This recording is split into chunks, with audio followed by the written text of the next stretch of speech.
एक लोमड़ी को बहुत भूख लगी थी। भूख से तड़पती हुई वह खाने की तलाश में थी। तभी एक चूहा एक पेड़ के बिल में घुस गया।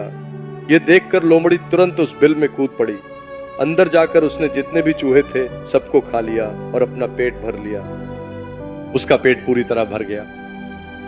जब वह पेड़ से जल्दी बाहर निकलने की कोशिश कर रही थी तब उसका पेट भर गया था, इसलिए वह अंदर ही फंस गई। अब उसका पेट पूरी तरह भर चुका है तो उसकी गर्दन ही बाहर आ पा रही है, लेकिन वह लोमड़ी बाहर नहीं निकल पा रही है। अब वह मुश्किल में फंस गई है। वह उस समस्या से बाहर निकलने की कोशिश कर रही है। तभी एक बूढ़ी लोमड़ी वहां से जा रही थी। तभी फंसी हुई लोमड़ी बोली, दादाजी मैं फंस गई हूँ। दादाजी कुछ कीजिए, मुझे बाहर निकालिए प्लीज दादाजी। तब वह बूढ़ी लोमड़ी उसे देखकर बोली, बेटा तुमने जो किया है उससे अब तुम्हारे बाहर निकलने का कोई मौका नहीं है। बेटा तुम कुछ भी कर लो, बाहर आने का कोई सवाल ही नहीं है। फिर मुझसे क्या करने को कह रही हो? कुछ भी मत करो, बस कह रहा हूं। शाम तक धैर्य रखो, शाम होते ही तुम्हें जवाब मिल जाएगा।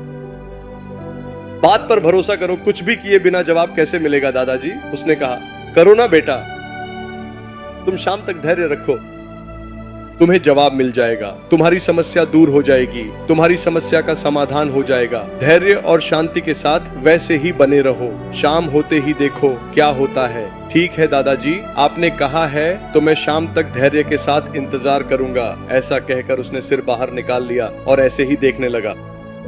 शाम होते होते सब कुछ बहुत छोटा छोटा हो गया। शाम तक वैसे ही हल्की फुल्की मार पड़ी। अंदर जो खाया था वह थोड़ा पच गया, लकड़ी के भीतर चला गया। यह सब थोड़े ही समय में हो गया।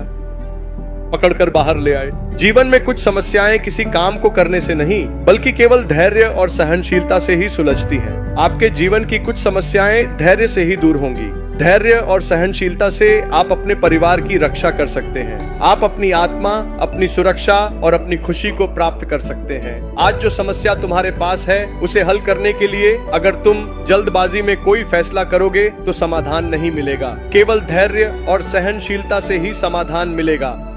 जो समस्याएं तुम्हारे पास हैं उनका समाधान हो जाएगा। तुम्हारी जान बच जाएगी, तुम्हारा परिवार एकजुट रहेगा। सुनहरा भविष्य निश्चित रूप से भगवान द्वारा निर्धारित समय पर तुम्हें